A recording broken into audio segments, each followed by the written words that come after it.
Hello everyone, क्या हाल है।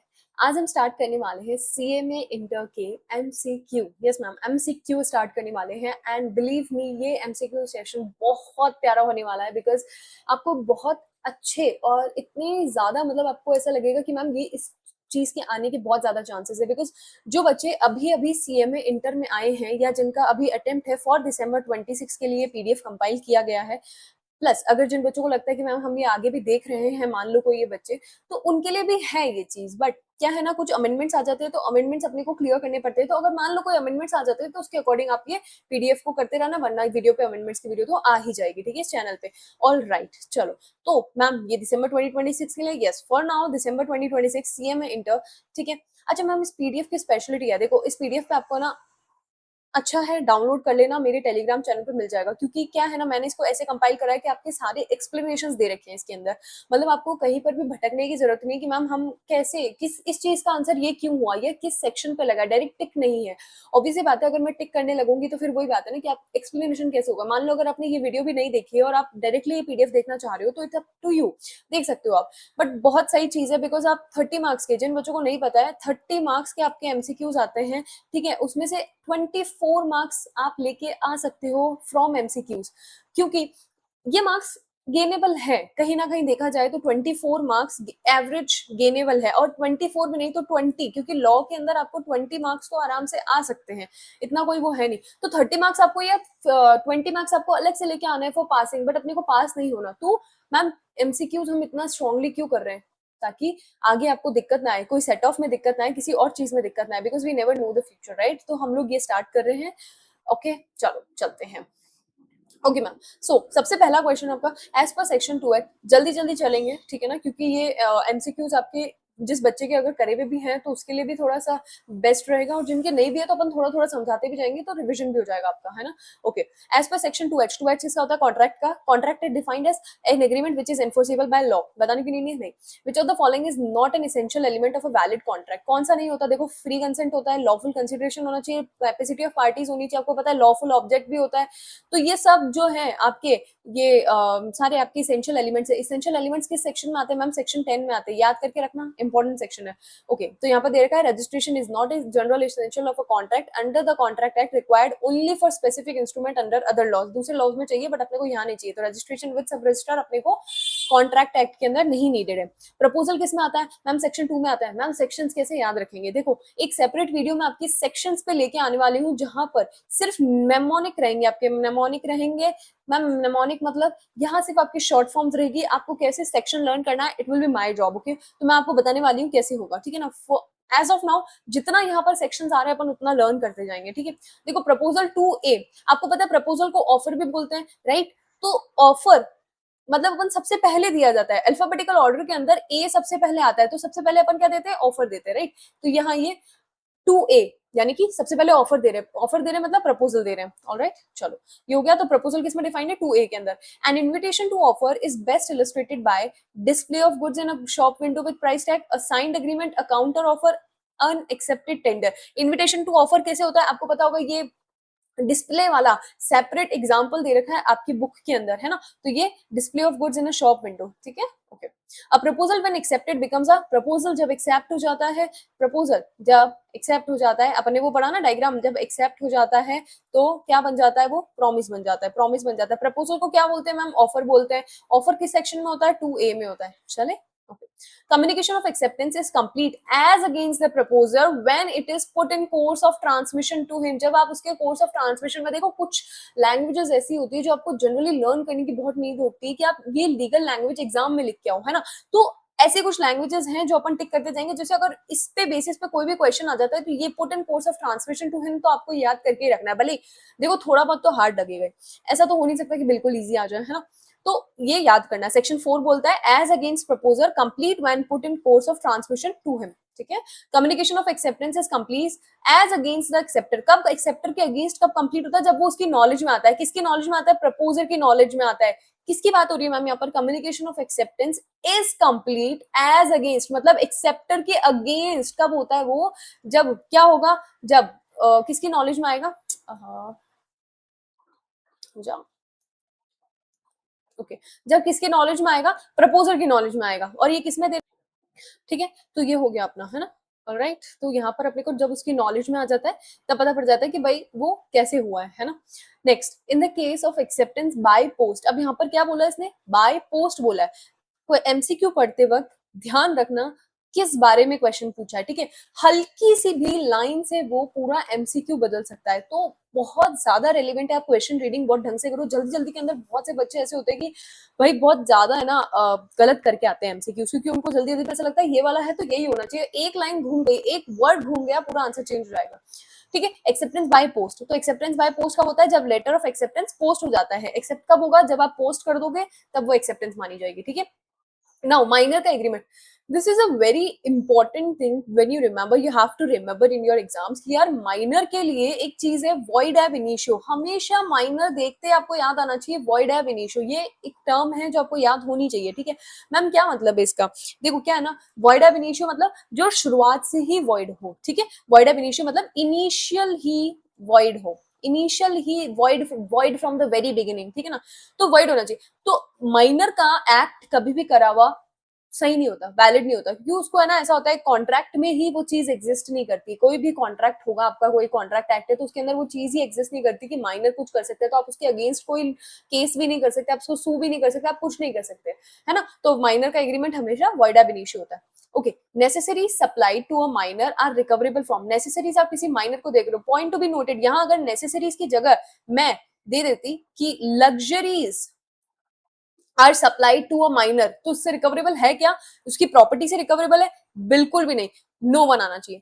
तो यहाँ पर अभी नेसेसरीज दे रखा है, तो मैम क्या होगा? नेसेसरीज दे रखा है तो बस उसकी प्रॉपर्टी से हो जाएगा, ना गार्डियन देगा ना कुछ और। उसकी एस्टेट की जितनी भी प्रॉपर्टी है आप उससे कर सकते हो। अगर मान लो मैम एस्टेट की कोई प्रॉपर्टी नहीं है, उसकी कोई माइनर की कोई प्रॉपर्टी नहीं है, तो क्या होगा? कुछ नहीं होगा, कुछ नहीं हो सकता फिर। ठीक है, अच्छा ये फ्री कंसेंट, कोवर्जन वगैरह, इनके तो सेक्शंस आपको याद करके रखने हैं नो मैटर व्हाट। इसके भी mnemonic है, मैं एक नेक्स्ट वीडियो लेके आने वाली हूँ जिसपे ये mnemonic आने वाले हैं। ठीक है, तो सेक्शन 14 इसका है, किसका? फ्री कंसेंट का। 15 का है आपका सेक्शन कोवर्जन है, सेक्शन 15 कोवर्जन। फिर आपका अंडर इन्फ्लुएंस आता है section 16। Then okay ma'am, then contract caused by fraud. अब आपको पता है कोई भी कॉन्ट्रैक्ट अगर फ्रॉड कॉज करता है ना तो वॉइडेबल होता है, वो वॉइड नहीं होता। राइट हियर सेक्शन 19 बोलता है, सेक्शन 19 एंड सेक्शन 19 ए, ये दोनों बोलते हैं कि मैम अगर मान लो कोई भी कॉन्ट्रैक्ट फ्रॉडली हुआ है, कोई भी कोवर्जन से हुआ है या किसी भी से हुआ है, तो वो वॉइडेबल होगा सामने वाली पार्टी के लिए at the option of the party defrauded. जिसके साथ गलत हुआ है उसके लिए ऑप्शंस होंगे उसके पास में कि वो चाहे तो इस चीज को वॉइड कर सकता है, चाहे तो इस चीज को आगे कंटिन्यू कर सकता है। ठीक है, तो कहाँ दे रखा है? सेक्शन 19 में दे रखा है, एक्सप्लेनेशन दे रखी है, आप पढ़ सकते हैं। ठीक है, which of the following is not a ground to avoid a contract. अब देखो यहाँ पर लिखा हुआ है नॉट अ ग्राउंड, ठीक है, कौन सा ग्राउंड नहीं है आप कॉन्ट्रैक्ट अवॉइड करने के लिए? कोवर्जन अवॉइड कर सकते हैं, अंडू इन्फ्लुएंस कर सकते हैं, फ्रॉड कर सकते हैं, लॉफुल ऑब्जेक्ट ये तो एसेंशियल है।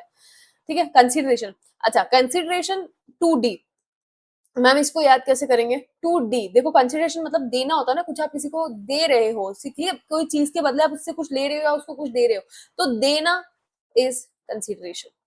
ठीक है, okay. Now general rule, no consideration no contract, किस में है स्पेसिफाई? सेक्शन 25 में भी है, बट इसके कुछ एक्सेप्शन ही है। मैम एक्सेप्शन क्या है? जैसे लव वाला एक्सेप्शन हुआ था, नेक्स्ट एग्जाम नेक्स्ट एमसीक्यू उसका है, what is an exception to no consideration no contract? तो जो एग्रीमेंट मेड हुए हैं नेचुरल लव एंड अफेक्शन के अंदर इन राइटिंग एंड रजिस्टर्ड, तो ये जो है एक्सेप्शन है। इसके बहुत सारे एक्सेप्शन और भी है, आप पढ़ते जाएंगे जैसे आपको समझता आ जाएगा। ठीक है, अभी सिर्फ अपन एमसीक्यूज कर रहे हैं, अगर एक और सीरीज चाहिए एमसीक्यू की अपन वो भी लेके आ सकते हैं, उसमें और थोड़ी ज्यादा एमसीक्यूज जिसके अंदर केस स्टडीज भी होगी। अभी केस स्टडीज एंड में आने वाली है। An agreement in restraint of trade, restraint of trade मतलब आप किसी को मना कर रहे हो, जैसे एक ये हल्दीराम की शॉप है, ठीक है, इसके पास में एक राम स्वीट शॉप्स खुल गई है ना, और वो बहुत अच्छी मिठाइयां बेच रहा है। ठीक है, तो क्या होगा? हल्दीराम वाले के जो ग्राहक हैं वो यहाँ जाने वाले हैं, तो हल्दीराम की सेल कम होगी। तो हल्दीराम क्या करेगा भाई? इसको 5 लाख रुपए दे देगा कि तू रिस्ट्रेन कर दे अपनी ट्रेड से। क्या उनकी अगर बहुत बड़ा होता है, क्योंकि वैसे तो वो 5 लाख नहीं होता, 500 करोड़ हो सकता है या जो भी है, तो वो बोल देगा कि भाई तू ले ले और ये जगह छोड़ के चला जा। तो वो क्या कर, ये क्या हो गया? रिस्ट्रेंट टू ट्रेड है, आप सामने वाले को मना कर रहे हो वो काम करने से, तो ये चीज वॉइड है, आप मना नहीं कर सकते मना।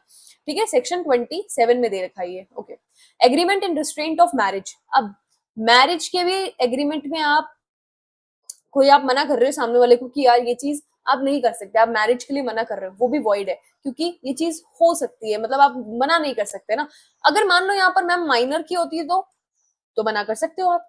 तो यहाँ यही पॉइंट लिखा हुआ है other than a minus, but अगर यहाँ माइनर के लिए पूछा होता ना तो ये वैलिड होता, तो आप मना नहीं कर सकते, ठीक है। अब वेजरिंग एग्रीमेंट, कोई भी सट्टेबाजी लगाना, गैम्बलिंग करना, उसको वेजरिंग बोलते हैं, वो हमेशा से वॉइड होता है, इलीगल नहीं होता। अब कुछ स्टेट्स में, वो स्टेट्स आपको जानने की नीड नहीं है, अपन इतना इन डेप्थ नहीं जाना है, ठीक है ना। तो वेजरिंग एग्रीमेंट्स वॉइड होते हैं, ठीक है, इलीगल होते हैं। Contract which need not be performed, जिनको नहीं परफॉर्म करना है, वो किस चैप्टर में आते हैं, वो डिस्चार्ज में आते हैं। सारे कॉन्ट्रैक्ट जिनको परफॉर्म नहीं करना होता, कौन से ऐसे कॉन्ट्रैक्ट होते हैं जी भाई जिसका परफॉर्मेंस कंप्लीट हो चुकी है या जिसमें सामने वाले ने ही रिवोक कर लिया है, तो वो परफॉर्मेंस क्या हो सकता है, वो कॉन्ट्रैक्ट ही डिस्चार्ज हो जाते हैं, है ना। तो ये वाले ऐसे नहीं करने होते, सेक्शन 37 से 67 में दे रखे।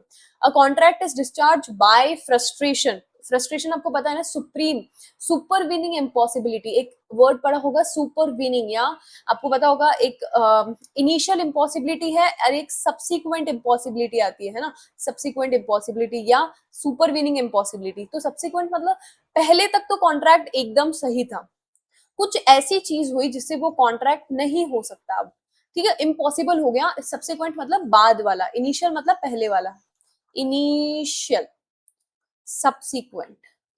तो ऐसे अगर आपको याद नहीं हो रहा कि मैम कंफ्यूजन हो रहा है, इनिशियल पहले आता है सब्सिक्वेंट, तो अल्फाबेटिकल ऑर्डर में जाया करो। अल्फाबेटिकल, बहुत सारे केसेस के अंदर अल्फाबेटिकल ऑर्डर वाला ट्रिक लग जाता है। अल्फाबेटिकल ऑर्डर में आई पहले आता है, एस बाद में आता है, तो आई यानी पहले हो गया, सब्सिक्वेंट मतलब बाद में हो गया, ठीक है।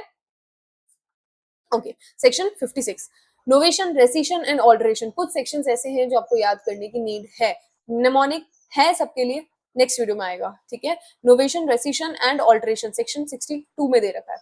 कंपनसेशन फॉर लॉस और damage caused by breach of contract is provided in the section. अगर कंपनसेशन आपका लॉस या डैमेज से कुछ हो जाता है, ब्रीच ऑफ कॉन्ट्रैक्ट से, मान लो कोई किसी ने कॉन्ट्रैक्ट ही बीच में छोड़ दिया, तो उससे अगर आपको कुछ भी लॉस होता है, उसका कंपनसेशन किस में दे रखा है, 73 के अंदर दे रखा है, लिक्विडेटेड और unliquidated damages.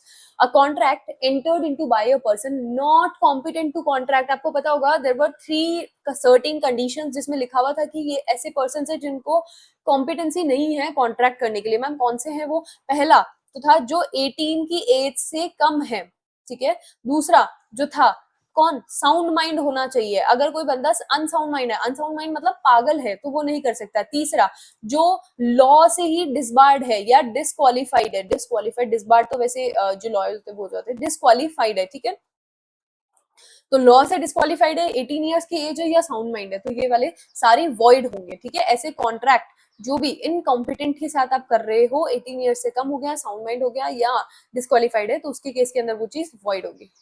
Minor example, minor 18 years से कम, माइनर, ठीक है। क्वासी कॉन्ट्रैक्ट किस में डील होते हैं, 68 टू 72। देखो ये आपके ऐसे एमसीक्यूज आ सकते हैं, करके जाना यार, ठीक है। 68 to 72 deal with quasi contractual obligations. अब finder of goods is treated, आपको पता है कोई भी गुड्स ढूंढता है, मान लो जैसे मैं किसी शॉप में गई और मैंने ये डायमंड था मेरा, ठीक है, ये मैं डायमंड वहां पर, मैम ये क्या डायमंड बनाया, बना दिया आप तो चलो यार वापस बनाते हैं। डायमंड, ऐसे डायमंड अच्छा बनाना चाहिए एकदम, ओके, पता चलेगा।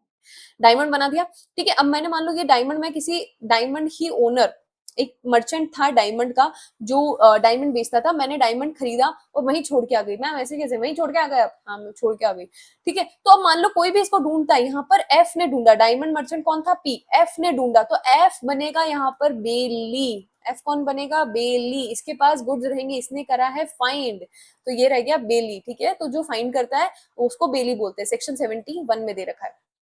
Now indemnity and guarantee किसमें डिफाइंड है, सेक्शन 124 से 147। okay, in a contract of guarantee the person who gives the guarantee, आपको पता होगा 3 पर्सन होते हैं, एक होता है प्रिंसिपल डेटर, एक होता है क्रेडिटर, और एक अपना जो आता है जो उड़ती लेने आता है कि भाई तो मैं करूंगा पेमेंट ऐसे कैसे। तो जो उड़ती लेने आता है वो होता है श्योरिटी, ठीक है, ये गारंटी देता है। ये बोलता है अगर प्रिंसिपल डेटर ने जो भी लोन लिया है, मान लो 10,000 का लोन लिया है क्रेडिटर से, तो अगर ये चुका नहीं पाया, इसने डिफॉल्ट कर दिया मान लो, तो मैं पेमेंट कर दूंगा, किसको पेमेंट कर दूंगा, क्रेडिटर को पेमेंट कर दूंगा। तो श्योरिटी क्या करता है, गारंटी की हेल्प करता है, ठीक है ना। द कॉन्ट्रैक्ट ऑफ गारंटी में कितनी पार्टीज होती है, 3 पार्टीज होती है, 3 अभी बताया ऊपर, 3 पार्टीज होती है ना, अभी तो बताया ऊपर मेरी तीनों पार्टीज, ठीक है। श्योरिटीज लाइबिलिटी क्या होती है, को एक्सटेंसिव होती है। मैम को एक्सटेंसिव मतलब सिमिलर होती है किससे, प्रिंसिपल डेटर से। मान लो अगर प्रिंसिपल डेटर ने 10,000 रुपए लिए हैं किससे, क्रेडिटर से, तो क्या श्योरिटी क्रेडिटर को 20,000 दे देगा? क्यों देगा मैम? को एक्सटेंसिव है ना, 10,000 लिया है तो 10,000 ही पे करेगा, है ना, ऐसा नहीं ज्यादा पे करेगा। A continuing guarantee can be revoked as to future transactions by the surety through. आप जब सामने वाले को नोटिस दोगे, मैम नोटिस किसको देना है, क्रेडिटर को नोटिस दोगे, तो आपको गारंटी जो कंटिन्यूइंग गारंटी है उसको आप रिवोक कर सकते हो। Death of the surety, death of the surety in absence of the contract to the contrary operates as a revocation of a continuing guarantee as to, अगर मान लो डेथ हो जाती है, कुछ और लिखा हुआ है उसके अंदर, कॉन्ट्रैक्ट में कुछ और बात लिख रखी है, ऑपरेट करता है as a revocation of a continuing guarantee, तो ये फ्यूचर ट्रांजैक्शन है कि मान लो अगर एक्स की डेथ हो गई तो क्या होगा, तो ये फ्यूचर ट्रांजैक्शन है, ठीक है। बेलमेंट किसमें डिफाइन है, 148 में। In a contract of bailment the person delivering the goods is called, अब जो पर्सन डिलीवर करता है गुड्स, आपको पता होगा बेलमेंट में क्या होता है कि मैंने, मेरी कार थी, मैंने जाके इस एक्स को दे दी तो एक्स बन गया बेली, और जो मैंने दी मतलब मान लो वाई, तो ये हो गया बेलर। तो किसने किसको दी, इसने इसको दी, तो ये कौन हो गया, बेलर, बस यही था। Pledge is a special kind of bailment as, pledge क्या है, स्पेशल काइंड ऑफ बेलमेंट है। देखो प्लेज है ना, मॉर्टगेज नहीं होता है। बहुत बच्चों की डाउट होता है कि मैम मॉर्टगेज, प्लेज मॉर्टगेज होता है क्या, नहीं, मॉर्टगेज नहीं होता, प्लेज होता है बेलमेंट। आप सामने वाले को दे रहे हो बट वो डेट का क्लियर करने के लिए दे रहे हो, है ना, कि भाई अगर मान लो मैं डिफॉल्ट कर देता हूँ तो ये आप ये चीज बेच के अपना ले लेना। क्या बेलमेंट में आप गुड्स बेच सकते हो, नहीं, नहीं बेच सकते, until unless something is said to the contrary, ठीक है। तो security for payment of debt और performance of a promise.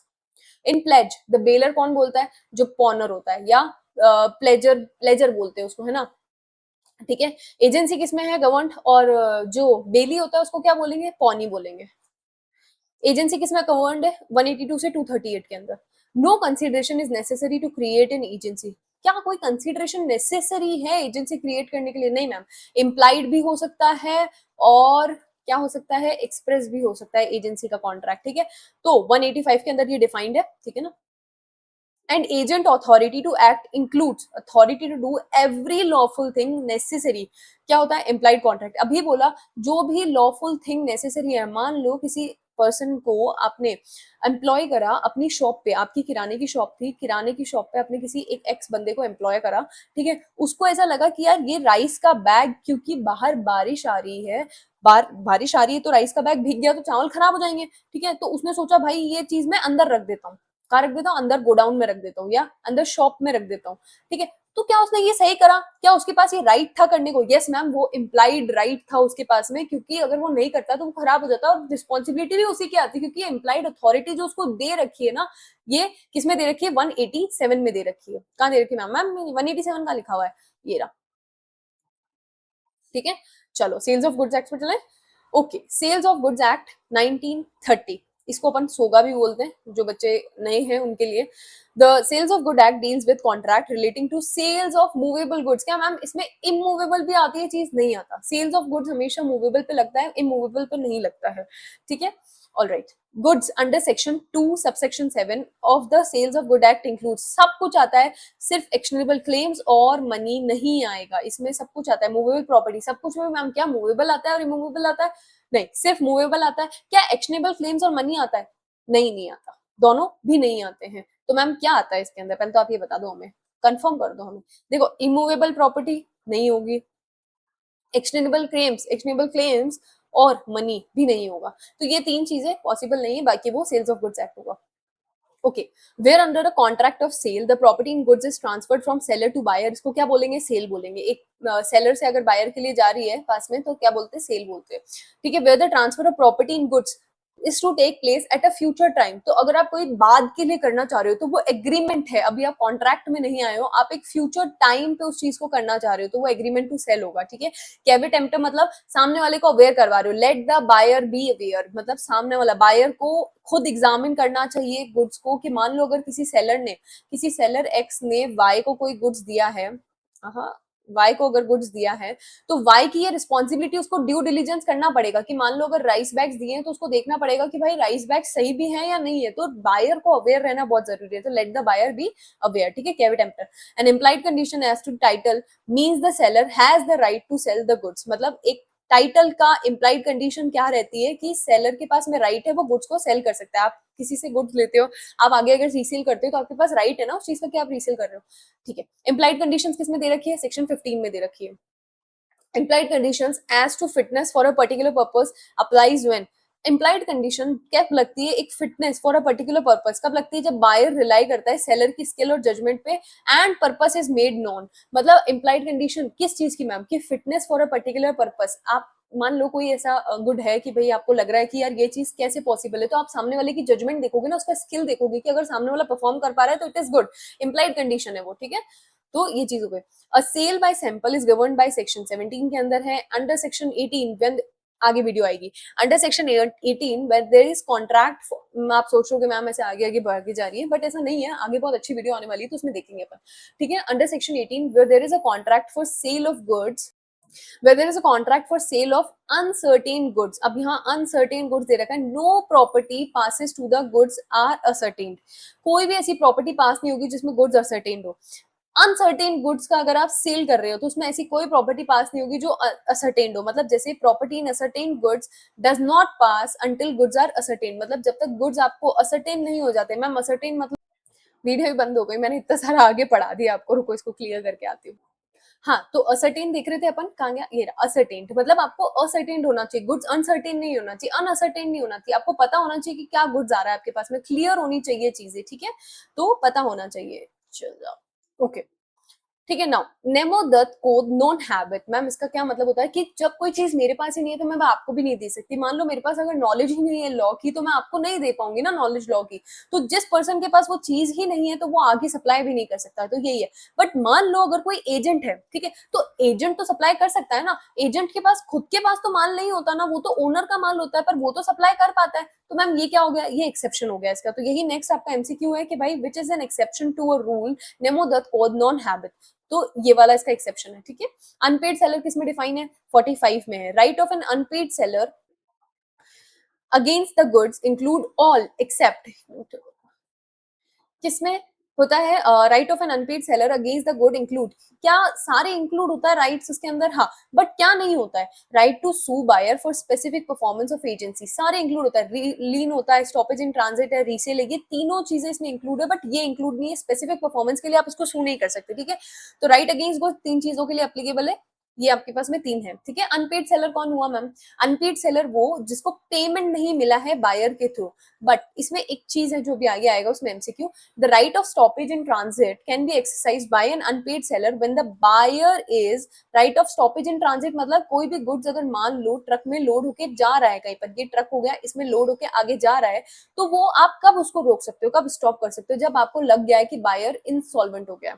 Insolvent मतलब दिवालिया हो गया, जब बायर अगर इंसॉल्वेंट हो गया तभी आप उस चीज को रोक सकते हो, सेक्शन 50 में दे रखा है। रिस्क प्राइमा फेसी मतलब आपकी प्रॉपर्टी के साथ में उसकी रिस्क भी जा रही है। मैं अगर आपको बॉम्ब दे रही हूँ या मैं कुछ और दे रही हूँ आपको, तो कुछ भी मान लो, बॉम्ब तो नहीं, जल मान लो जैसे मैं आपको लैपटॉप दे रही हूँ, मुझे पता है वो लैपटॉप खराब है या फूट सकता है, तो उसके साथ मैं आपको रिस्क भी दे रही हूँ कि मान लो वो लैपटॉप फूट गया तो मैं रिस्क भी दे रही हूँ आपको, ठीक है। ये चीज है, ठीक है। तो किसके साथ जाता है, प्रॉपर्टी इन गुड्स के साथ जाता है। The negotiable instrument, the NI act 1881 कब आया है, ये 1881 में आया है, ठीक है। Which of the following is a negotiable instrument recognised under section 13 of the NI act. Section 13 के अंदर कौन सा ये रिकॉग्नाइज है, क्या ये तीन है, नहीं है। प्रोमिसरी नोट है, बिल ऑफ एक्सचेंज है, चेक, इन्हीं को बोलते हैं नेगोशिएबल इंस्ट्रूमेंट्स। अब प्रोमिसरी नोट किसमें डिफाइन है, चार।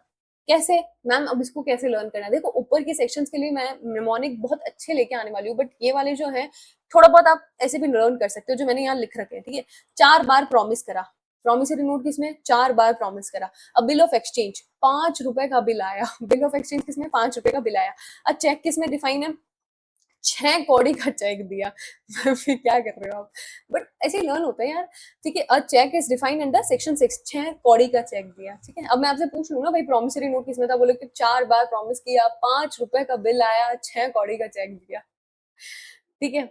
The maximum period within which cheque must be presented for payment as per current banking practice. तो 3 महीने from the date of issue के अंदर वो चेक प्रेजेंट हो जाना चाहिए पेमेंट के लिए, ठीक है। A crossing on a cheque is direction to the drawee bank. अगर मान लो आप किसी चेक पे क्रॉसिंग कर रहे हो, या आपने अगर पढ़ा है तो आपको पता होगा, तभी आप एमसीक्यूज पढ़ रहे हो, ऐसा तो नहीं है नहीं आप पहले एमसीक्यू पढ़ रहे हो। तो ड्रॉई बैंक के लिए जो बैंक होता है उसके लिए वो इंडक्शन इंडिकेशन होते हैं कि भाई आपको कैसे करना है, तो क्रॉसिंग वो इंस्ट्रक्ट करता है। होल्डर इन ड्यू कोर्स किसमें है, सेक्शन 9 के अंदर है। Dishonour of cheque for insufficiency of funds. अगर मान लो इनसफिशिएंसी, आपके फंड्स ही नहीं है बैंक में, तो आप क्या होगा, डिसऑनर हो जाएगा। तो उसमें क्या होगा, तेरा 8वां चेक भी नहीं चला, मतलब 8वां चेक भी नहीं चला है तेरा, यानी कि सेक्शन 8 के अंदर डिफाइंड है डिसऑनर ऑफ चेक, ठीक है। Okay, under section 138 the cheque must be presented within period of validity and a notice of demand must be given. तो 30 दिन के अंदर आपको चेक प्रेजेंट करना है with in its, and notice of demand must be given. Notice of demand कब तक given हो जाता है, 30 days of receipt of bank return memo के अंदर आपको करना है नोटिस, ठीक है। The drawer after receiving notice under section 138 must make payment after. जब ड्रॉअर जो होगा, ड्रॉअर कौन हुआ, जिसने चेक दिया, उसको कब पेमेंट हो जान, कब पेमेंट कर देना चाहिए, नोटिस मिलने के बाद में। जो ऊपर नोटिस दिया ना 30 डेज के अंदर, तो उसको कब पेमेंट करेगा, 30 डेज के बाद, तो 15 डेज के अंदर उसको पेमेंट कर देगा, ठीक है। Section 139 provides a presumption in favour of, किसके लिए बोलता है, द होल्डर के लिए बोलता है। क्यों बोलता है ये, क्योंकि वो डिस्चार्ज ऑफ डेट और उसके लिए प्रिजम्पशन है, फेवर है किसके लिए, होल्डर के लिए। तेरे से ना हो पाएगा, तेरे से कौन, होल्डर, तो ना हो पाएगा, ठीक है, डिस्चार्ज हो जाता है वो चीज, ठीक है। Material alteration of a negotiable instrument without consent of all the parties rendered is void. अगर कोई भी आपने इंपॉर्टेंट ऑल्टरेशन कर दिया है सबकी हामी ना लेके, किसी की भी हामी नहीं ली है आपने, तो वो वॉइड हो जाएगी चीज। अ bill on demand is also called, bill on demand मतलब हैंड टू हैंड दिया, मतलब अब भी बोला अब भी दिया, साइट बिल, देना, रहा नहीं जाता ये भी लगा, रहा नहीं जाता, तड़प ये से, ठीक है। तो राजपाल यादव आई है इसमें। एन इनलैंड इंस्ट्रूमेंट, वो मैम राजपाल जी यादव पे तो क्या ही, चलो नहीं बात करते हैं। एन इनलैंड इंस्ट्रूमेंट, इनलैंड मतलब घर का, घर के अंदर, तो drawn and payable in India और drawn in India on a resident person in India, ठीक है। ओके, नेक्स्ट चलते हैं। अब आपका इंडस्ट्रियल लॉ चालू हो जाता है, वेटेज इसका 15%, ठीक है। चलो, फैक्ट्रीज एक्ट के अंदर कितने वर्कर्स एम्प्लॉय होने चाहिए, मतलब employ, how many workers work using power, कितने, 10 और मोर, तो उससे ज्यादा आप एम्प्लॉय कर सकते हो, 20 और मोर विदाउट पावर, ठीक है। Under the factories act 1948 a young person includes a child and an adolescent. Adolescent young person में ही आता है क्या, अडल्ट मैम यंग पर्सन में आता नहीं, नहीं आता, वो अडोलेसेंट आएगा। Daily hours of work for an adult, for an adult worker के लिए डेली आवर्स कितना होना चाहिए, 9 आवर्स, ठीक है। वीकली 48 आवर्स जो भी आके आ जाएगा, तो ये डेली था। पढ़ना क्वेश्चन को ढंग से, इसीलिए बहुत इंपॉर्टेंट है कि डेली आवर्स ये है और यहाँ वीकली आवर्स दे रखा है, ठीक है। तो वीकली आवर्स कितना होना चाहिए, 48, तो 9 and 48। A worker who works for more than 9 hours a day or 48 hours a week is entitled to overtime wages। कितना ओवरटाइम कर सकता है वो, अगर मान लो 9 घंटे अगर वो काम कर रहा है, या 48 घंटे के बाद में भी वो काम कर रहा है, तो ट्वाइस द ऑर्डिनरी रेट। मान लो 1x उसको फर्स्ट टाइम मिल रहा था, तो अगर मैं, एक और बात देखो, चलो 1x नहीं लेते पर 2, उसको 2 रुपीज मिल रहे थे, तो ट्वाइस द ऑर्डिनरी, ये ऑर्डिनरी वेट ऑर्डिनरी रेट थी, तो अब यहाँ पर 4 हो जाएगा, तो कितना मिलेगा उसको, 4 मिलेगा, ठीक है। Under the factories act no adult worker shall be allowed to work in a factory for more than how many hours without a rest interval. मतलब एटलीस्ट उसको 5 आवर्स का रेस्ट इंटरवल तो मिलना ही चाहिए कंटिन्यूस आवर्स ऑफ वर्क के बाद में, ठीक है, उसके बाद ही वो काम कर सकता है। The Payment of Wage Act 1936 applies to a person drawing wages up to a limit notified by the appropriate government currently। देखो लास्ट नोटिफाइड तो वैसे 18,000 पर मंथ था, ठीक है, पर अभी 24,000 आ चुका है, तो लास्ट नोटिफाइड सीलिंग 24,000 है, कुछ स्टेट्स के अंदर और कुछ में वेरी कर रही है। तो मान लो अगर आपकी 24,000 आता है तो उस अकॉर्डिंग चलना, 18,000 आता है तो उस अकॉर्डिंग चलना। अंडर द प्रायोरिटी 24 को देनी है। Under the payment of wages act, wages of an establishment employing less than 1,000 person must be paid before the expiry of 10th of the, मतलब मान लो किसी ने 1,000 person से कम एम्प्लॉय रख रखे हैं, तो उसको 10th of the following month के पहले पहले पेमेंट कर देना है, ठीक है, उनको वेजेस का पेमेंट कर देना चाहिए। Deductions for absence from duty under the payment, deductions किसमें होते हैं, सेक्शन 9 में दे रखे हैं। मैम क्या लग रहा है, 9 बार काटा डिडक्शन, हाँ, तो 9 बार काटा डिडक्शन सेक्शन 9 में दे रखे हैं।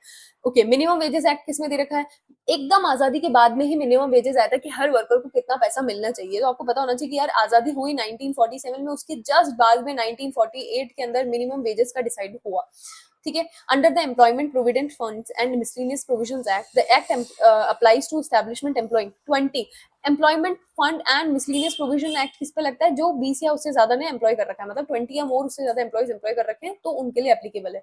Under the payment of bonus act 1965, the minimum bonus payable, minimum and maximum ये दोनों साथ साथ रखे हैं इसीलिए कि आपको याद हो जाए फटाफट, 8.33% एंड 20%। तो मिनिमम कितना होगा 8.33 और मैक्सिमम कितना होगा 20। ठीक है। The Employee Insurance Act applies to non-seasonal factories, non-seasonal factories जिनमें 10 या उससे ज्यादा पर्सन एम्प्लॉय है तो उन पे लगेगा। ठीक है। Under the industrial disputes, layoff refers to failure, refusal, inability of an employer to give employment due to certain reasons without termination. Without termination आप एम्प्लॉयर का फेलियर, रिफ्यूजल या उसकी इनएबिलिटी सामने वाले को काम देने के लिए या कुछ सर्टेन रीजंस की वजह तो आप सामने वाले को ले ऑफ कर देते हो। वैसे देखो, अगर अभी जो न्यूज आ रही है इन शॉर्ट्स वगैरह पे जो न्यूज आती है, मतलब मेजरली जो कंपनीज करती है वो ले ऑफ करती है, तो मैम क्या ये वाले ले ऑफ वो वाले ले ऑफ से सेम है? नहीं। लॉ की लैंग्वेज में ले ऑफ का मतलब होता है आप सामने वाले को ले ऑफ कर रहे हो, मतलब टेम्पररीली आप उसको हटा रहे हो उस चीज से, बट जॉब अभी भी है। बट कुछ सामने जो अपन लीगल लैंग्वेज में अगर अपन देख रहे हैं तो वो ये अभी भी है उसके पास में, बट अगर अपन नॉर्मल लाइफ में देखें तो ले ऑफ का मतलब ये लोग करते हैं कि हाँ भाई बिल्कुल ही हट गया एम्प्लॉय, नहीं काम करेगा आप। ठीक है। तो मैंने यहाँ पर लिख दिया कि भाई ले ऑफ का मतलब है temporary, the job still exist but the employer can not provide work right now. ठीक है। टर्मिनेशन, रिट्रेंचमेंट परमानेंट होता है, the employment relationship is completely served, मतलब रिट्रेंचमेंट और टर्मिनेशन मतलब आपने पूरी अपनी एम्प्लॉयमेंट जो है आपका जितना आपको टाइम था वो पूरा आपने सर्व कर दिया। ठीक है। तो ले ऑफ के अंदर सामने वाले के पास काम नहीं होता देने को। ठीक है। Under the industrial disputes act, retrenchment does not include, retrenchment में क्या नहीं आता। अब देखो आपके ने जब आपने पढ़ा होगा ना बुक के अंदर, तो ये तीन चीजें दे रखी होगी, उसमें एक एक्सेप्शन दे रखा होगा, ये जो सेम एग्जैक्ट लाइन ये दे रखी होगी तो आप पढ़ लेना। ठीक है। तो termination as punishment by way of disciplinary action ये इंक्लूड नहीं होता। किसमें इंक्लूड नहीं होता? रिट्रेंचमेंट में इंक्लूड नहीं होता। बाकी इंक्लूड होते हैं, बिल्कुल होते हैं। Notice period for retrenchment of a workman who has been in continuous service for not less than 1 year, जिसका नोटिस पीरियड क्या होगा? जो 1 साल से कंटिन्यूअस सर्विस में नहीं है, तो 1 मंथ नोटिस या wages in lieu thereof. Retrenchment compensation is payable at the rate of 15 days. Retrenchment compensation कैसे पे करते हैं? 15 days average pay for every completed year of continuous service. तो इस अकॉर्डिंग आपका कैलकुलेशन होता है retrenchment compensation के लिए। ठीक है। The employees compensation act 1923 provides compensation to workman for injury caused by accident arising out and in the course of employment. अब आप एम्प्लॉयमेंट कंपनसेशन एक्ट, पता है आपको नाम से ही पता चल रहा है कि एम्प्लॉयमेंट कंपनसेशन एक्ट, एम्प्लॉयज का कंपनसेशन एक्ट, मतलब एम्प्लॉय को आप कुछ कंपनसेट करो। कब कंपनसेट होता है? या तो कुछ एम्प्लॉयमेंट के कोर्स के अंदर उसके साथ कुछ गलत हुआ है या उसके काम करते करते कुछ गलत हुआ है। ठीक है। तो उस केस के अंदर आपको एम्प्लॉय को कंपनसेट करना पड़ेगा। Now corporate law. Okay, now company law, general concepts, incorporation, MOA, AOA के बारे में। मैम इसका वेटेज कितना है? 40% इसका वेटेज रहेगा। ठीक है। कंपनी लॉ कब आया? सबको पता है, सेक्शन कंपनी लॉ आया 2013 के अंदर। 2013 कंपनीज एक्ट अपन बोलते हैं, कंपनीज एक्ट 2013। पहले कौन सा एक्ट था मैम? पहले था 1956। ठीक है। कंपनी किस में डिफाइन है? सेक्शन 220 में डिफाइन है। क्या इनकॉर्पोरेटेड अंडर दिस एक्ट और एनी प्रीवियस कंपनी लॉ। ठीक है। ओके, सेक्शन 220 याद रखना, एग्जाम में आ सकता है कंपनी के डिफाइन, तो आपको सेक्शन 220 याद रखना है। The company, the concept that a company is a separate legal entity distinct from its members was firmly established in, कब किस केस लॉ में एस्टैब्लिश हुआ था कि कंपनी एक सेपरेट लीगल एंटिटी है मेंबर से? मेंबर्स अलग होते हैं, कंपनी अलग होती है। तो कब आया था ये? जब सेल्मन वर्सेस सेल्मन की कंपनी का केस हुआ था कि कंपनी एक डिस्टिंक्ट लीगल पर्सन है, completely separate from its owner, shareholder या डायरेक्टर दोनों से सेपरेट है, बिल्कुल सेपरेट है। ठीक है। Minimum number of members required to form a private company, कितने मिनिमम नंबर मेंबर्स चाहिए? 2 मेंबर चाहिए एक प्राइवेट कंपनी के लिए। 1 पर्सन कंपनी हुआ, नेम ही सजेस्ट कर रहा है 1 पर्सन, तो 1 पर्सन, 1 ही पर्सन होना चाहिए। Minimum number of members required to form a public company, कितने नंबर्स चाहिए पब्लिक कंपनी को फॉर्म करने के लिए? पहले देखो आप, प्राइवेट कंपनी को कितने चाहिए थे? 2 मेंबर्स चाहिए थे। पब्लिक कंपनी को कितने चाहिए? 7 मेंबर्स चाहिए। पता है आपको प्राइवेट और एलएलपी के लिए 2 ही मेंबर्स हैं, अभी आगे आएगा ये। ठीक है। तो पब्लिक कंपनी को कितने चाहिए? 7 चाहिए। Maximum number of members permitted in a private company excluding present former employ members, जो पुराने या अभी के जो मेंबर हैं उनको एक्सक्लूड करके कितने मैक्सिमम नंबर मेंबर हो सकते हैं? 200।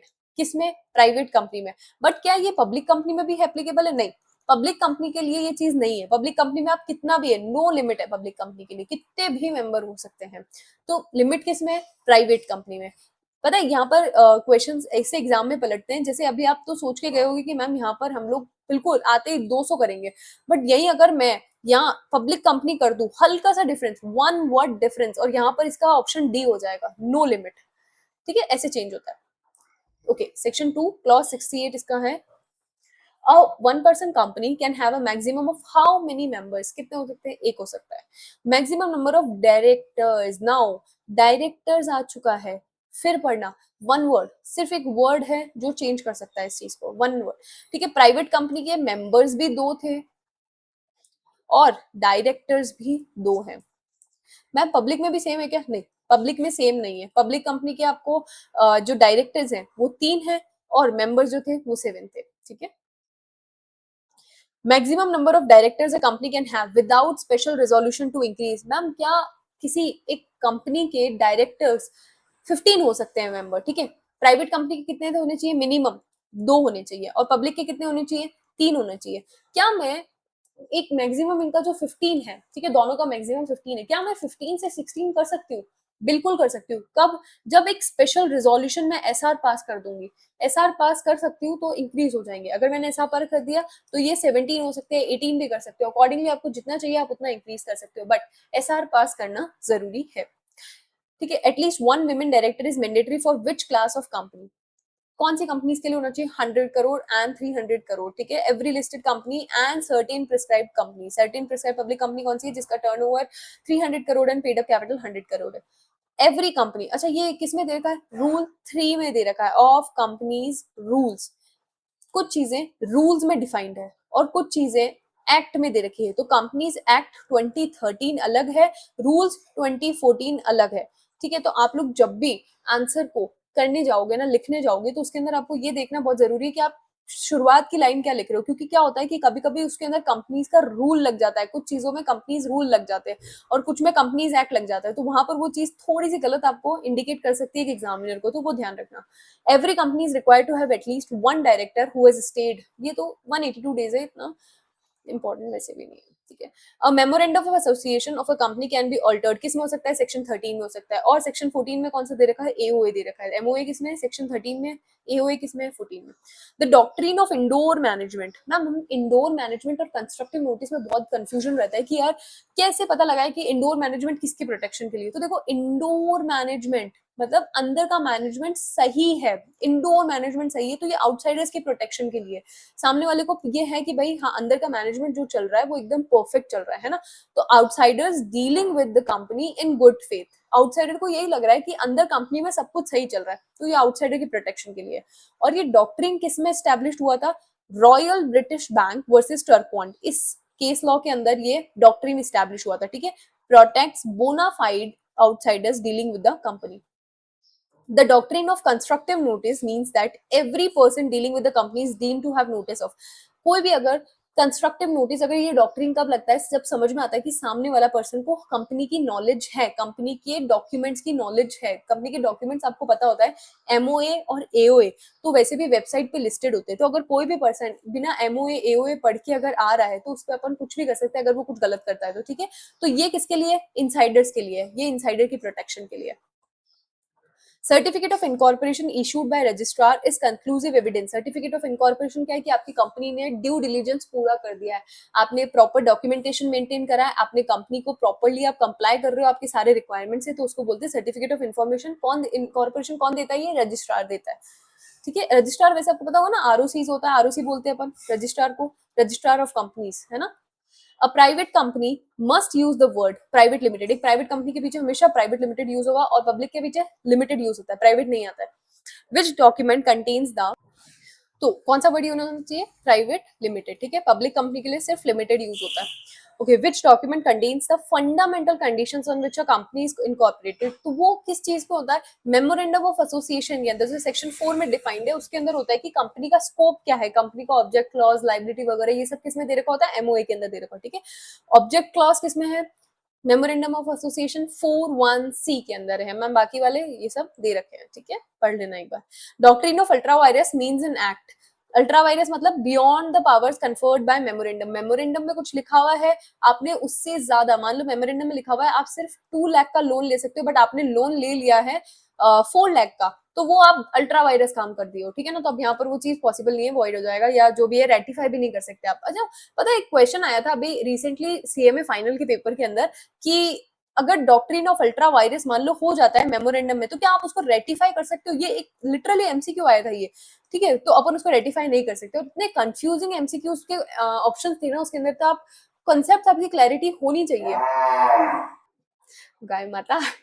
ओके, शेयर कैपिटल, डिबेंचर्स और बायबैक। शेयर कैपिटल क्या होती है? जो ऑथराइज कैपिटल होती है जो कंपनी इशू करती है एमओए के अंदर, एज पर एमओए के अकॉर्डिंग वो इशू करती है, ऑथराइज या नॉमिनल कैपिटल बोलते हैं उसको। The portion of a share capital actually subscribe, अगर शेयर कैपिटल का कोई भी पोर्शन सब्सक्राइब हो जाता है तो उसको क्या बोलते हैं? Subscribed capital.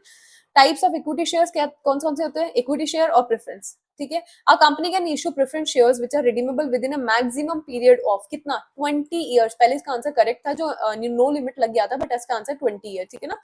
बायबैक किसमें गवर्न है? 68 में। Maximum limit of buyback of equity shares in a financial year out of free reserves securities premium without special resolution. Maximum limit of buyback of equity shares. अब देखो जैसे ना फटाफट यही होता है एग्जाम में, अपन फटाफट पढ़ते हैं, नहीं समझ में आता है, एक बार वापस पढ़ना होता है। Maximum limit of buyback of equity shares, मेरे को तो आ गया, मैं तो आपके लिए पढ़ रही हूँ। Of a buyback of equity shares in financial year out of free reserve security कितना होना चाहिए? स्पेशल रिजोल्यूशन के बिना, स्पेशल रिजोल्यूशन से आप बढ़ा सकते हो, ठीक है। 10% of paid up equity capital and free reserve, ठीक है, इतना आप कर सकते हो। After buyback a company can not make a further buyback with in a period of, एक बार आपने बायबैक कर दिया उसके बाद एक वापस बायबैक नहीं कर सकते। कब तक? 1 साल तक। किसमें दे रखा है ये? 68(8) के अंदर दे रखा है, एक पीरियड 1 साल का कूलिंग ऑफ होता है। सेट इक्विटी शेयर्स किसमें दे रखे हैं? सेक्शन 54 में। प्राइवेट प्लेसमेंट ऑफ सिक्योरिटीज किसमें गवर्न है? 42 के अंदर। Issue of shares at a discount is a general rule under companies act. Issue of shares discount पे प्रोहिबिटेड है except sweat equity shares. Sweat equity shares आप discount पे भी issue कर सकते हो, ठीक है। Prohibit issue of share at discount except sweat equity shares. तो स्वेट इक्विटी शेयर्स इशू हो सकते हैं, बिल्कुल हो सकते हैं। A right issue of shares is govern under section 62(1)(a। Right issue किसमें है? 62(1)(a) में। Under a right issue the offer must remain open for not less then 15 days. यहाँ पर राइट इशू की बात हो रही है, नॉर्मल इशू की बात नहीं हो रही है, नॉर्मल आईपीओ की बात नहीं हो रही है, आईपीओ नहीं है, राइट इशू है। राइट इशू के अंदर कितने दिन होना चाहिए? 15 डेज, ठीक है, नॉट लेस देन 15 डेज, ठीक है। तो the offer must remain open for not less than 15 days, हाँ ठीक है। A debenture is a document that creates or acknowledges, एक debenture ऐसा document है जो debt of the company बताता है कि कितना debt है कंपनी के पास में। Which of the type of debentures gives the holder a right to convert it into the equity shares? कौन सा debenture ये right देता है कि वो equity shares में convert कर दे? तो convertible debentures, ठीक है। A debenture redemption reserve किसके लिए होता है? कौन कौन सी कंपनीज पे एप्लीकेबल होता है? जो certain class and classes of companies prescribe कर रखी है। अगर मान लो कुछ भी नहीं दे रखा ना आपको और ये दे रखा है तो यही टिक करके आना। मीटिंग्स डायरेक्टर, ठीक है। Every company must hold its annual general meeting, first annual general meeting within, कब करनी चाहिए? 9 months from the close of first financial year. कब होनी चाहिए? First AGM within 9 months from the closure of first financial year और within 18 months from incorporation. Subsequent AGMs of a company must be held within how many months of the close of financial year? Subsequent AGMs कब तक होनी चाहिए? 6 महीने के अंदर होनी चाहिए एंड से। मैक्सिमम गैप कितना होना चाहिए? 2 AGM के बीच में। मैक्सिमम गैप 2 AGM के बीच में। आपने एक एजीएम करी, इसके बीच में गैप होना चाहिए फिर इतना, तो 15 months का गैप होना चाहिए। नहीं एक्चुअली इसमें वो 2 AGM दे रखा है ना, वैसे 2 AGM है, ठीक है। तो 2 AGM का गैप होना चाहिए यहाँ पर 15 months, ठीक है। quorum for a general private meeting of a private company 2 members personally present होने चाहिए। एग्जैक्टली सेम लाइन है जो आपके बेयर एक्ट में भी लिख रखी है, 2 members पर्सनली प्रेजेंट होने चाहिए। quorum for a public company general meeting where the number of members as on date of meeting is not more than 1000, तो 5 members पर्सनली प्रेजेंट होने चाहिए, ठीक है। quorum क्या होना चाहिए? जब जहां पर आपके 1000 से ज्यादा members नहीं है as of the date of meeting पे। An extraordinary general meeting is convened to transact business other than ordinary business of AGM. Extraordinary business का business meeting, general meeting, extraordinary general meeting कब होता है? मैं पानी का ब्रेक ले लेती हूँ, आप लोग भी ले लो। तो extraordinary EGM में क्या क्या होता है? जो ordinary business के अलावा आप कुछ अगर transact कर रहे हो तो वो होगा। Notice of a general meeting must be given to members at least 21 days before the meeting. रट जाना चाहिए ये तो, ठीक है। A resolution requiring not less than 3/4 majority of vote cast is called special resolution. 3/4 75% की majority चाहिए होती है, उसको बोलते हैं SR. An ordinary resolution कितने चाहिए होते हैं? 50%, more than 50% चाहिए होता है, ठीक है। Proxies are dealt with under section 105. A proxy is entitled to vote. क्या proxy by hands का वोट कर सकता है? नहीं कर सकता, पोल से ही वोट हो सकता है. इंडिपेंडेंट डायरेक्टर किसमें दे रखा है? 149(6) में दे रखा है. इंडिपेंडेंट डायरेक्टर कितने बार ऑफिस होल्ड कर सकता है, कितने टाइम तक, वो बार तो बाद में आ जाएगा. 5 consecutive years तक वो होल्ड कर सकता है. ठीक है, up to 5 consecutive years eligible for reappointment by special resolution for another term of 5 years. ठीक है, किससे होना चाहिए? रिअपॉइंटमेंट भी किससे होगा? एसआर से होगा. क्या आपको पता है सेकेंड टाइम इंडिपेंडेंट डायरेक्टर को जब अपन रिमूव करते हैं तो उसके लिए एसआर चाहिए होता है. ठीक है, सेकेंड टाइम पे. मैक्सिमम नंबर ऑफ कंपनीज जिसमें होना चाहिए इंक्लूडिंग डायरेक्टर 165 में दे रखा है 20 कंपनीज होना चाहिए. डिस्क्वालिफिकेशंस किसमें दे रखे हैं? 164 में दे रखे हैं. ड्यूटीज 166 में दे रखी है. A director can be removed by the company before the expiry of his term. By, एक डायरेक्टर रिमूव हो सकता है before the expiry of his term. कैसे?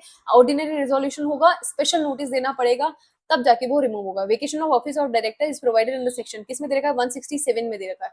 अ की managerial person under section 251 includes all, सारे इंक्लूड होते हैं. आपको पता है केएमपी में ये तीनों जने आते हैं, ये नहीं आता है. ठीक है, इंडिपेंडेंट डायरेक्टर नहीं आता. द फर्स्ट ऑडिटर, अगर मान लो अदर देन गवर्नमेंट कंपनी है, is appointed by the board. कब तक होती है? 30 डेज के अंदर. उसके बाद नहीं, अगर बोर्ड अपॉइंट करता तो मेंबर्स अपॉइंट करते हैं. ठीक है, मेंबर्स कब तक अपॉइंट करते हैं मैम? मेंबर्स करेंगे 90 डेज में. और यही अगर गवर्नमेंट कंपनी हुई तो काग आ जाएगी यहाँ पर. ठीक है, Statutory auditors of a company are appointed for a term of 5 years, subject to ratification earlier. Now removed, ये तो पहले ratification था, तो कोई ऐसा लोड नहीं है, पर हाँ 5 साल होता है. Rotation of auditors is mandatory for listed companies and certain prescribed companies under section 139(2). Rotation दे रखा है किसमें? 139(2) में दे रखा है. आपको पता होगा कि 139 में ऑडिटर का अपॉइंटमेंट होता है ना, और 139(2) में रोटेशन दे रखा होता है. 138 किसका होता है? इंटरनल ऑडिटर का. Winding up and limited liability partnership act. Winding up of a company is now primarily governed by, किसमें होती है? Insolvency and Bankruptcy Code Companies Act के साथ रीड करते हैं अपन. ठीक है, modes of winding up of a company under the Companies Act include करता है winding up पर द ट्रिब्यूनल. जो winding up करेगा वो include होता है. LLP के अंदर कब इनेक्ट हुआ था? 2008 में आया था. And LLP is a body corporate having perpetual succession होता है, बिल्कुल होता है. सेपरेट लीगल एंटिटी होती है जो पार्टनर से डिस्टिंक्ट होती है, बिल्कुल होती है. मिनिमम नंबर्स मैंने आपको बोला था एक बार अभी थोड़ी देर पहले कि भाई प्राइवेट कंपनी के सारे मतलब ऑलमोस्ट कंप्लायंसेस जो होते हैं वो एलएलपी करती है. ठीक है ना, तो अच्छा है वैसे कि प्राइवेट कंपनी कर लेना चाहिए एलएलपी के बजाय. ठीक है, तो वैसे देखो आप मिनिमम नंबर कितने चाहिए होते हैं? Partners, 2 partners. ठीक है, 2 पार्टनर होने चाहिए minimum. Liability of a partner in an LLP is limited to, उसने जितना अग्री कर रखा है कंट्रीब्यूशन उतना लिमिटेड है. An LLP agreement must be filed with the registrar in form 3 में होगा. ये सारे फॉर्म्स दे रखे हैं, एक बार आप पढ़ लेना. Annual return of an LLP is find in the form. पता है यहीं पर ही मैंने जो बोला था ना आपको कि आउट ऑफ 30 में से आपके 24, 22 या 20 मार्क्स आते हैं, तो मार्क्स पता है यही करते हैं जब वो फॉर्म्स ही पूछ लेते हैं वो लोग. ठीक है, वैसे तो फॉर्म्स याद होने चाहिए और इस पीडीएफ के अंदर जितने आपको फॉर्म दे रखे हैं इंपॉर्टेंट है, आप याद कर लेना. ठीक है, statement of account and insolvency of an LLP is filed in form, section 8 में फाइल है. ओके, नाउ बिजनेस एथिक्स का और गवर्नमेंट का कॉर्पोरेट गवर्नेंस का पार्ट आ चुका है. Business ethics primarily deals with, business ethics मतलब क्या होता है? मोरल्स होता है. ठीक है, आप कैसे अपना कंपनी को गवर्न कर रहे हो, कैसे चला रहे हो, कैसे डिसीजन मेकिंग कर रहे हो, कॉर्पोरेट गवर्नेंस में काम आता है. कॉर्पोरेट गवर्नेंस भी लगती है आपके डिसीजन मेकिंग में. तो moral principles governing business conduct and decision making. क्या ओनली लीगल कंप्लाइंस होता है? नहीं. क्या प्रॉफिट मैक्सिमेशन के लिए अपन एथिक्स फॉलो करते हैं? नहीं. क्या टैक्स प्लानिंग के लिए होता है? नहीं. ठीक है, द टर्म कॉर्पोरेट गवर्नेंस मतलब the system by which companies are directed and control. एक ऐसा सिस्टम जिससे कंपनीज डायरेक्ट करते हैं, कंट्रोल करते हैं. आप एक कॉर्पोरेट गवर्नेंस की तरह चलते हो, प्रिंसिपल्स पे चलते हो कुछ आप. ठीक है, is a system of rules, practices and processes by which a company is directed and controlled. CSR किसमें दे रखा है? 135 सबसेक्शन 1 के अंदर. 135 सबसेक्शन 1 में दे रखा है CSR. CSR apply to a company having net worth of 500 crore or more, a turnover of 1000 crore or more, और net profit of 5 crore or more. क्या होता है आपको पता होगा भाई? नेटवर्थ होनी चाहिए 500 करोड़ या उससे ज्यादा की, टर्नओवर जो होना चाहिए 1000 करोड़ या उससे ज्यादा का, और नेट प्रॉफिट जो होना चाहिए 5 करोड़ या उससे ज्यादा का. तो आपको सीएसआर कंप्लाइंस करना पड़ता है. ठीक है, कंपनीज सीएसआर कंप्लाइंस और प्रोविजन से आपको मतलब कोई प्रॉपर कंप्लाइंस हो गया. Companies covered under section 135 must spend in every financial year at least what percentage of average net profit. आपको पता होगा 2% का अगर मान लो ये हो जाता है, ये तीनों में से कोई भी एक ट्रिगर कर जाता है तो आपको 2% for the last preceding 3 financial years का एवरेज करके 2% लेना होता है। A CSR committee of the board must consist of, क्या क्या होने चाहिए, एटलीस्ट 3 डायरेक्टर होने चाहिए, जिसमें से एक इंडिपेंडेंट डायरेक्टर होना चाहिए जो भी एप्लीकेबल होगा जैसे भी, ठीक है, 3 डायरेक्टर और एक, ठीक है। Unspent CSR amount pertaining to an ongoing project, कोई भी अगर ऐसा सीएसआर का अमाउंट है, मान लो आपकी सीएसआर की लाइबिलिटी आई थी 2 लाख की, आपने 1 लाख स्पेंड कर दिया, बट अभी भी 1 लाख तो आपका अनस्पेंट है ना, बचा है ना, तो वो अनस्पेंट कॉर्पोरेट सोशल रिस्पॉन्सिबिलिटी अकाउंट में जाएगा, अनस्पेंट सीएसआर अकाउंट में जाएगा, सीएसआर अकाउंट में जाएगा। विसल ब्लोअर की पॉलिसी या विजिल मैकेनिज्म किसमें दे रखा है, डायरेक्टर्स और एम्प्लॉयज के लिए 177 में दे रखा है। इनसाइडर ट्रेडिंग करता है, प्रोहिबिशन ऑफ इनसाइडर ट्रेडिंग, ठीक है, so prohibitions of, which of the following best describes CSR, क्या मैंडेटरी टैक्स पेमेंट होगा, नहीं, क्या स्टैट्यूटरी ऑडिट रिक्वायरमेंट होगा, नहीं, फाइलिंग ऑफ एनुअल, नहीं, तो सीएसआर क्या है, voluntary integration of social and environmental concerns into business operation and stakeholder का इंटरेक्शन, ये सारी चीजें सीएसआर के अंदर आती, क्या इंटीग्रेशन होता है किसका, सोशल, ठीक है, एनवायरमेंटल कंसर्न्स, इन सब का आप प्रॉपरली इन सबको एक साथ लेके चलते हो आपके कॉर्पोरेट गवर्नेंस के अंदर, कि भाई कुछ भी आप हार्म नहीं पहुंचा रहे हो, ठीक है, किसी को भी। ट्रिपल बॉटम लाइन क्या होता है, पीपल प्लैनेट प्रॉफिट, पहले प्लैनेट आया, लोग आए, लोगों ने प्रॉफिट कमाया, triple bottom approach. Ethical issues in marketing commonly includes, ethical issues क्या होते हैं मार्केटिंग में, misleading advertisement and unfair trade practices, आपको पता होगा कि बहुत ज्यादा मिसलीड में होता है, कि मतलब आपको कुछ भी ऐसा गलत दिखाया जाता है, कोई भी एक साबुन आ गई उससे बता रहे कि आप बिल्कुल गोरे हो जाओगे या बिल्कुल आपको ऐसे त्वचा आपकी निखर के आ जाएगी, तो वो कुछ मिसलीड कर सकते हैं कुछ ऐसे एडवर्टीजमेंट्स, तो एथिकल इश्यूज वहां आता है, ठीक है। ग्रीन वॉशिंग मतलब आप मतलब इतना ज्यादा उसको अच्छा दिखा रहे हो, falsely portraying a companies product practices is environmental friendly, कोई भी ऐसा प्रोडक्ट है जो एनवायरमेंटल फ्रेंडली नहीं है, जो एनवायरमेंट को हार्म कर रहा है, उसको आप बहुत अच्छा दिखा रहे हो, पोर्ट्रे कर रहे हो, बहुत अच्छा दिखा रहे हो, ठीक है, तो उसको बोलते हैं green washing. Which of the body in India primarily regulates corporate governance norm for listed company, जहां पर लिस्टेड कंपनी आ जाता है वहां पर सेबी आएगा। Code of conduct for board of directors and senior management is required to be laid down and formed annually under, किसमें होता है, सेबी एलओडीआर रेगुलेशंस के अंदर ये गवर्न होता है, ठीक है ना, कोड ऑफ कंडक्ट मेंटेन करता है SEBI. Now my favourite case studies with MCQs जो आपके हैं, एप्लीकेशन प्रैक्टिस है, ऑफर एक्सेप्टेंस एंड रिवोकेशन, ये कॉन्ट्रैक्ट एक्ट पे बेस्ड है। Anil a trader sends letter to Bina on 1 June, ढंग से पढ़ना, थोड़ी सी ट्रिकी है, 1 जून को लेटर भेजता है कौन, अनिल एक trader, to 1 June offering to sell 100 bags of right as 2000 bags पर, ठीक है, पर बैग को 2000 रुपए देगा, 100 बैग सप्लाई करने के लिए बोला है। The offer remain open till 10th जून, ठीक है, बीना 1 June offering to sell 100 bags of rice at 2000 per bag.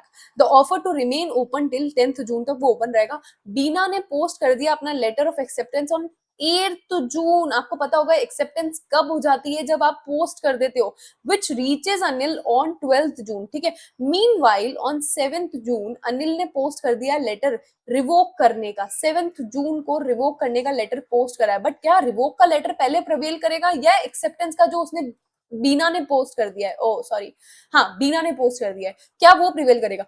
तो क्वेश्चन पढ़ो, is Anil's revocation effective against Bina before she post her acceptance on, क्या अनिल का रिवोकेशन पहले इफेक्टिव होगा क्योंकि उसने 7 तारीख को भेज दिया, या बीना का एक्सेप्टेंस पहले होगा कि उसने 8 तारीख को भेजा, बीना का होगा, जब आप एक्सेप्टेंस पोस्ट कर देते हो तो वो माना जाता है, ठीक है। तो no revocation is complete only when it reaches Bina, that is 9 June, जब वो पहुंचेगा तब रिवोकेशन होगा।